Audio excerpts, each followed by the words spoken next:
Nasunog ang ilang tindahan sa Barangay 5 sa Ngandaan, Caloocan. Isang gwardya ang nailigtas matapos ma-trap sa tindahan ng appliances dahil kinakandado raw talaga siya sa loob tuwing gabi para magbantay.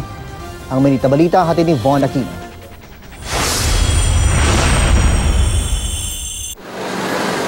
Umabot sa ikatlong alarma ang sunog na tumupok sa 6 na commercial establishment sa Barangay 5 sa Ngandaan, Caloocan City pasado alas 8 kagabi.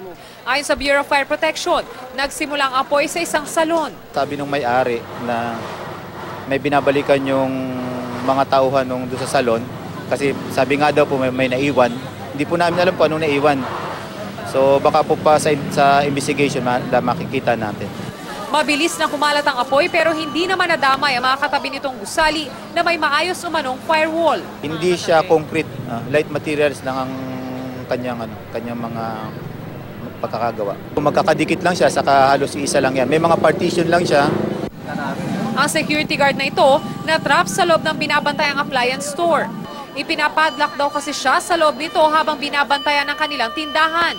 Hindi naman nasunog ang appliance store pero pinasok daw ito ng usok. Mabuti na lamang at sumaklolo sa kanya ang SWAT. Binasag ko po yung salamin kasi di po kayang hilahin pabalik kasi may nakalak po. Nabasag ko salamin, inangat nila ng konti yung roll-up, gumapang na po ako. Nagtamo siya ng sugat sa kamay dahil daw sa paggapang sa mga bubog. Sa kabila ng peligrong kanyang naranasan, wala raw siyang balak magbitiw sa trabaho. Pinapadla ka dyan sa loob? Opo, nakapadlock lang po. Bakit di pumapayag ng gano'n? Katulad niya, nakasunog, kung natrap ka sa loob.